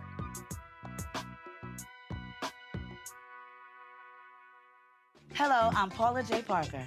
Truly proud on the Proud Family. I am Tommy Davidson. I play Oscar on Proud Family, Louder and Proud. Hi, I'm Jo Marie Payton, voice of Sugar Mama on Disney's Louder and Prouder, Disney Plus. And I'm with Roland Martin on Unfiltered.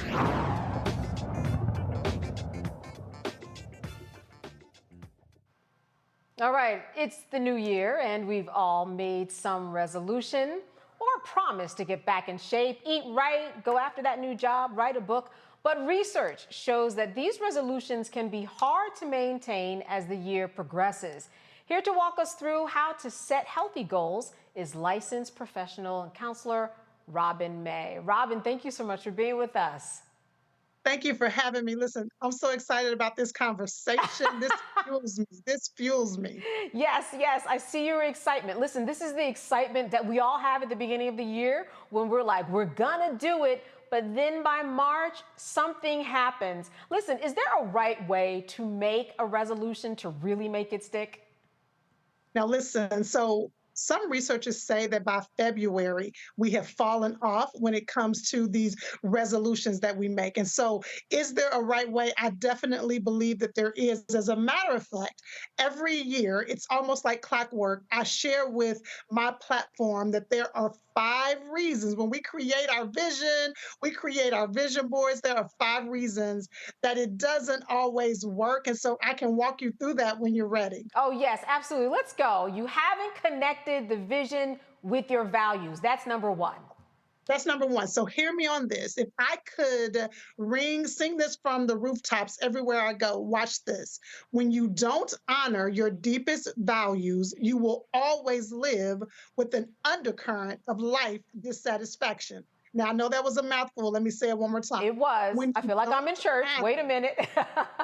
watch this. Just watch this. This is very important because this is a key to creating a vision and having resolutions that stick. When we don't honor what we value the most, there will always be an undercurrent of life dissatisfaction. I'm telling you, if you can pinpoint where you're feeling dissatisfied, you're going to be able to pinpoint where you're not honoring your values. So when we're creating our vision for the year, if your vision is not connected to what you value. So for example, for me, I value family. I value my relationship with God. I value my friendship. Listen, for me, I value purpose and destiny. When I'm not honoring those things, I feel off. Well, if your vision is not honoring those things, you're going to be disappointed by February. So that's number one. You haven't connected that vision. I want to lose weight, but how is that connected to your values? I want to start a new job. How is that connected to your values? Otherwise, you are more than likely going to fall off. Let's go to number two. Number two, you haven't created a strategy for the vision. Listen, we will create these beautiful vision boards. We'll do a manifesto. Won't we know? We'll have a vision board party. Girl, we'll do all of that, but watch this. You haven't created a plan or a strategy for how you're going to make sure that that vision comes to pass. What are the steps? Listen, I'm a pastor's wife, so you know I'm going to say this. You can write the vision. You have to write the vision, and you have to make it plain. Faith without works is dead. So you create this vision, but what is the strategy that's going to help make the vision happen? So you want a new job. What is your exact strategy? Who are you calling in your network that's going to help you? Who's helping you with your resume? You want to lose weight? Are you calling a nutritionist? If you want to have healthier friendships, are you having that tough conversation? What is the strategy? And is this something you should write down? The strategy? Is that what you're thinking? Absolutely, because studies have found that listen, not just put it in your tablet, not just put it in your phone. This is what's interesting. Researchers have found when you take pen to paper, it sears it in our memory even more. So I want you to literally put pen to paper, write the strategy, but it's not just writing it down. It's literally thinking through, this is my goal and this is what I'm going to do to make it happen. Makes sense. All right, number three. This may be my favorite one if number one isn't my favorite. You haven't curated, and I use that word intentionally, you haven't curated an accountability team for the vision. Listen, if your vision can happen without any help, baby, you're in trouble. I want you to have an accountability team, and it can be 2 or 3 people when I say a team. You want to have somebody that is holding you accountable to the vision. Can I tell you something that I did about 2 years ago? Okay. I went on maybe last year. I went on a mission to lose weight, right? I really wanted to lose weight. I connected that vision to my values, and my values are my family. I have 3 daughters, and so it's very important to me at the age that I am, and I have a 9-year-old, and I'm 49. So I want to be around and healthy for my grandchildren, and so I wanted to lose weight. So that was connected to my values. But watch this. I know that once I put something out there, that I'm going to stay true to it. So I put it on social media. That was my accountability. I put it on, so that's the whole world you're accountable to on social media. So people are like, because my Facebook and Instagram community will say, hey, what about that goal you had? Right. And so I put it on social media because I knew for me, this may not work for everybody else, but for me, knowing that I put it out there would be accountability for me. For someone else, it may be your spouse, it may be your best friend, but curating, I use that word intentionally, selecting those people in your life who you can trust with the vision and who are going to hold you accountable to the vision. All right, number 4. Number 4. If you haven't considered the inevitable roadblocks to the vision, it's going to throw you off. There is going to be dynamics, situations, unexpected experiences that come up on your journey, and you want to consider the inevitable roadblocks. What I often find with my clients, whether it is a clinical client in my counseling practice or a coaching client in my coaching practice, what I find is when they hit those roadblocks, they throw in the towel. And so what we start to talk about is, what are you going to do when something comes up that could stop you from that goal? What are some things that you can do that help you rebound? I want you to have a list of strategies you use to rebound. What do I use to rebound? Number one, I'm a woman of faith, so prayer is a part of my rebound strategy. Also, journaling is a part of my rebound strategy. I have a support system that's a part of my rebound strategy. What is your strategy when those roadblocks show up on your journey? Right, because almost inevitably they will show up, so you might as well plan for them. All right, let's go to number 5. I know you want to go to number 5, but let me say this. Not only will they show up, they're necessary. The roadblocks are necessary. For the journey. Necessary. Yeah, because it strengthens you. Listen, we need rain and sun. We need both, right, to strengthen us. There's a strengthening that happens with the roadblocks. So number 5, I told you I could eat this up. This is so my passion. Helping people fulfill their destiny is what I was created to do. So number 5, you haven't chosen a time to revisit the vision. Can I talk about this for a minute? Yes, I you can. encourage my clients to actually, when they create vision boards or whenever you write down the vision, I encourage them to almost create a mobile vision board. Let me tell you what I mean. Sometimes you create these vision boards or you write out your vision and you tuck it away somewhere, or even if you have it posted somewhere, the way our brains work, it almost becomes just a part of the decor of your office or the decor of your home. You want to move it around to trick your brain to remembering what you committed to. And so often when you write your vision, if you don't revisit the vision, it is easy for it to fall by the wayside. I truly believe in the 12-week process.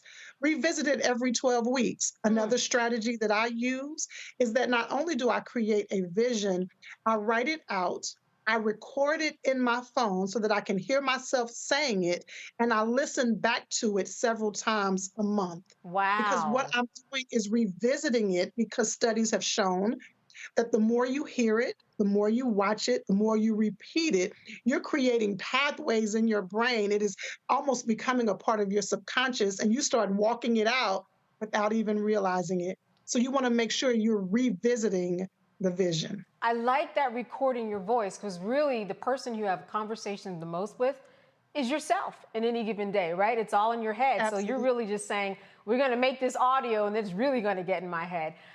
I just want to know, before we go to break, we're going to bring in our panel after break. What were some of your New Year's resolutions, if you could share? I wish I could pick up this camera and span around my office because I have them all here, but I want to tell you what my number one overarching resolution is. People resist the word resolution. I don't know why, because a resolution is just a firm decision. But my overarching resolution for the year is to have more what matters most moments. That's my goal. I want to have more what matters most moments. What are the things that matter most to me? For example, just sitting on the couch laughing with my 3 daughters and them knowing that I have time for them, that's what matters most. So with all the big dreams I have, all the high level goals that I have this year, if I'm not honoring what matters most, none of it's going to matter. So that's my overarching vision. All right. Well, listen, when we come back, we are going to be talking with the panel, speaking more with Robin May and those New Year's resolutions and how to keep them going, especially when February hits. We'll be back after a break.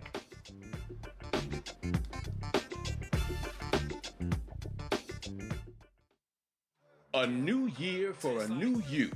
Curl Prep Natural Hair Solutions at curlprep.com is an amazing organic line for curls, locks, braids, twists, and even those wigs and extensions. Women, men, and children are loving this line. Look at this video and you be the judge. People line up to see this product in action at hair shows, and when they take a seat and try it, they don't believe it's their hair. Buy the products at curlprep.com. It works on all hair types. Use code ROLAND, that's ROLAND, lowercase letters, to get a 15% discount. Parents, remove the ouch. You will love this system because you can comb the product through your child's hair with your fingers. Seasoned saints are loving the product.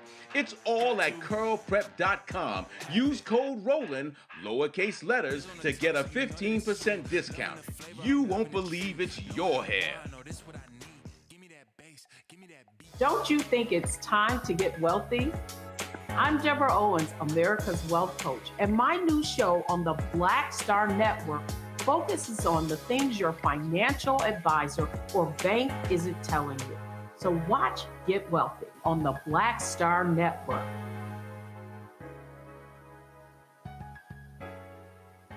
Hey, what's up, y'all? I'm Devon Franklin. It is always a pleasure to be in the house. You are watching Roland Martin Unfiltered. Stay right here.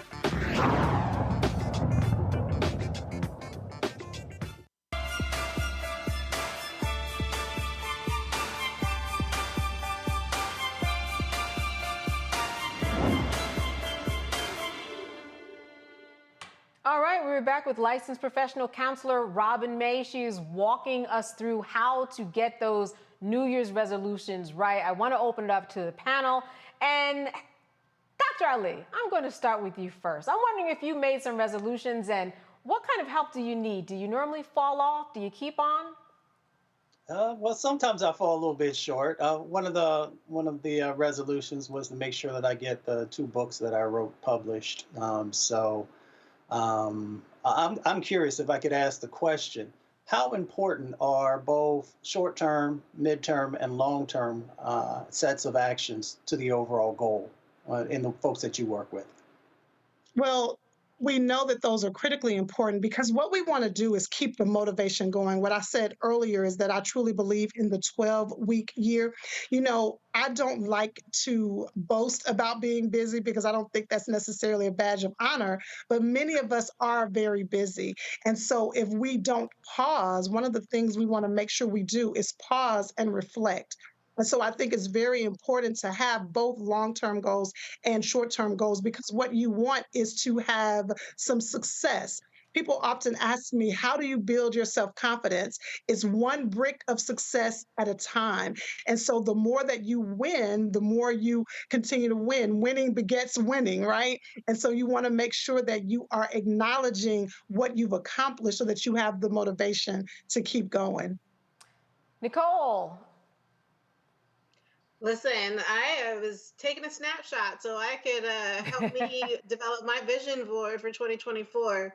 Last year was the first year I did a vision board, and I tell you, it left me inspired the whole year. I actually have it as my backdrop on my computer and on my cell phone to remind me of goals to work towards throughout the year.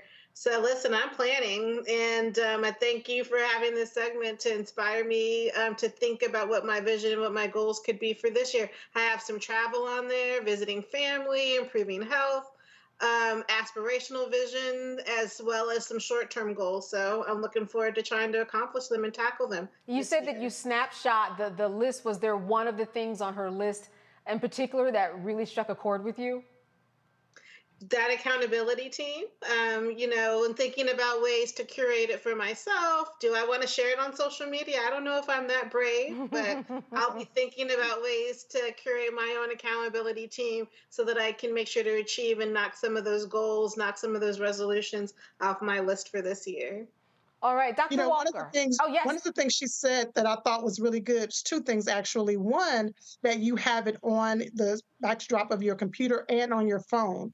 That kind of leans into what I was talking about, how it's important to have it in different places so that you can trigger your mind to really pay attention to it. We don't want it to just become decoration on the wall.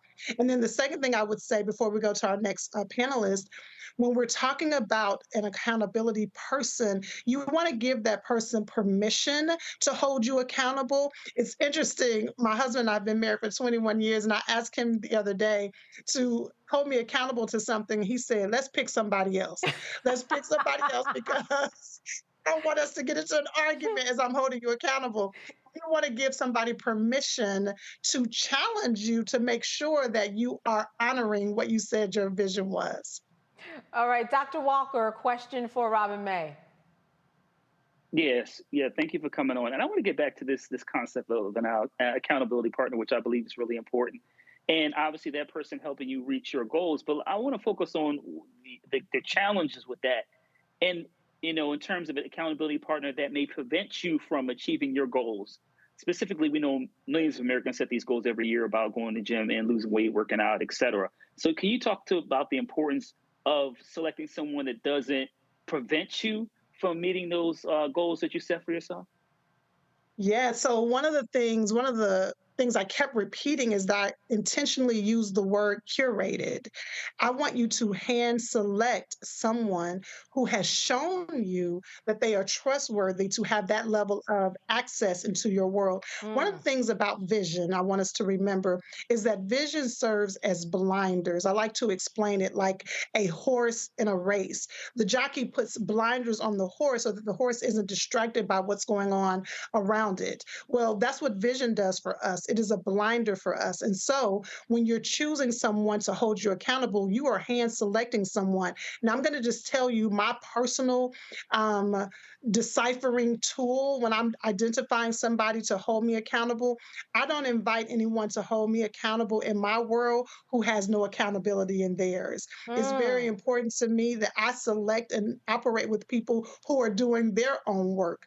No hate to those that are not, but it's hard for you to help me with my work when you haven't done yours. And so when I'm curating those people, they are hand selected because I am watching them show up in their world. It is best and often amazing when you can have someone holding you accountable when you all have similar goals, but it's not necessary. I just want to know that you are doing your work while I'm doing mine. And so that's how I decipher who I'm going to select. Now, Robin, so many people have invited me to these vision board parties. I have not been yet. How can you explain to someone like me and people out there who are watching now why vision boards make a difference? And are there other things that are in the world like a vision board that will also help you throughout the year as you complete your resolutions?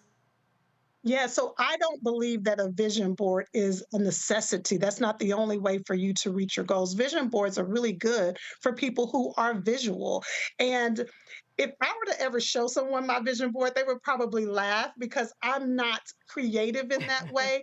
What actually works for me is, like I said, if I could show you, it works very well for me to have very linear vision written out step by step. That works better for the way my brain works. And so whether it is a vision board, whether it is you're an audio, a listener that learns better through hearing, or if you need to read it, if you need to, again, have group discussions, the vision board is just one way. It's not the only way.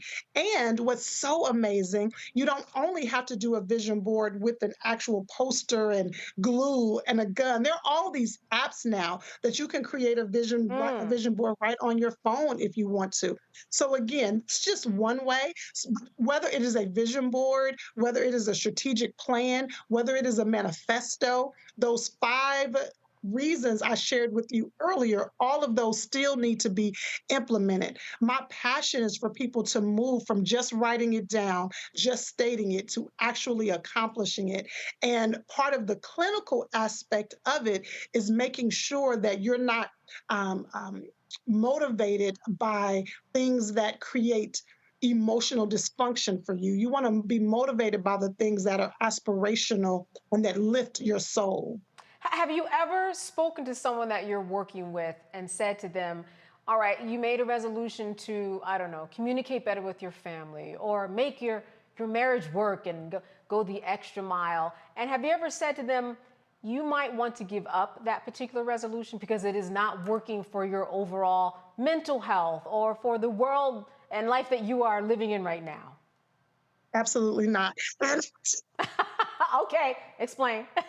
Let me tell you why.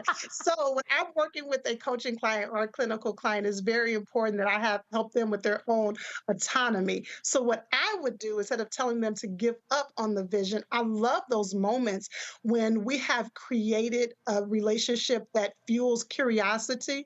I would encourage them to be curious about why this particular goal hasn't been accomplished. I would ask probing questions for them to come to that understanding for themselves, because they may find, wait a minute, one of the things I tell people is to not set goals that are motivated by the demands or expectations of others. People, So as I'm exploring that with them, they may discover, wait a minute, I identified this goal because somebody else wanted me to. So they came up with that realization and they decide to then tweak their goal. And that's where accountability comes in. Accountability comes in having people in your life who can probe and ask questions to fuel your own curiosity about your own life. This concept of the 3-month year, talk to me a little bit about that, because I like that. I would guess it's a 3-month check-in that you treat like a year. Absolutely. And so there's a whole movement about, there's a whole book, which I love, that talks about the 12-week year. I think that might even be the title, but it really is. And this is how I coach and counsel people to incorporate it. Go ahead and create your vision for the year. In the work I do with couples, I created what's called a strategic plan for couples. It's called the playbook. And what we do is we sit down and we write out, what is your vision for the entire year? Then we stop and say, okay, that's a big vision. What part of that can be done in the first 3 months of the year? That's what we're going to lean into.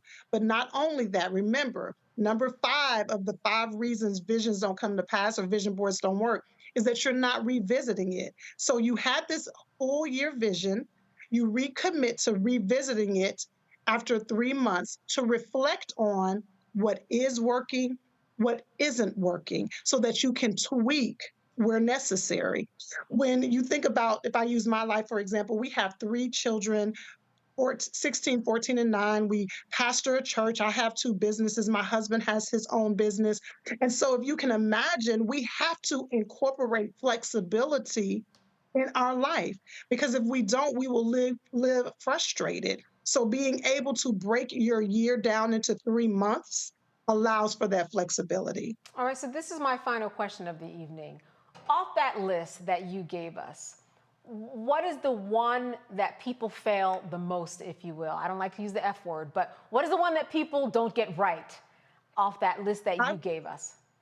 Oh my gosh, that's such a tough question. Okay, so if I had to choose, I would probably say that number 1, they don't connect their vision with their values. And the reason I would say that is because of the principle that I shared at the very beginning.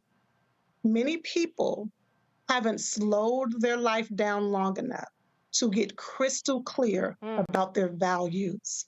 And again, when you don't know your values, there will always be dissatisfaction. And so what happens is we're moving so fast, we're doing so much, we're juggling so many things, and many of us are living out what others value, what others have named as priority, what others have said is what we should and should not do, which is a cognitive distortion, by the way. And so because we haven't slowed our lives down long enough to say, these are my 4 to 5 top values, and I'm going to live my life in a way that honors those, we often find ourselves off track. And so if I had to choose one, it would be number 1, you haven't connected your vision to your values. Robin, this has been excellent advice, and I love your energy. It's a great way to bring in the new year with you. I want to thank you so much for being with us today and sharing with us. I like that 12-week year. Very, very nice. Thank you for having me. I enjoyed it. Absolutely, absolutely, and thank you for being with us. And as I leave, I want to make sure that I thank our panelists. As always, very, very good to see you and bring in the new year with you. Happy New Year to you, by the way. And I will be back tomorrow for my last day of the week as Roland Martin finds his way back from vacation. You have been watching Roland Martin Unfiltered. Have a good night.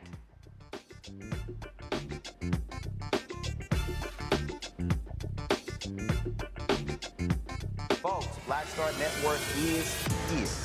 Hold no punches. I'm real revolutionary right now. Support this man, Black Media. He makes sure that our stories are told.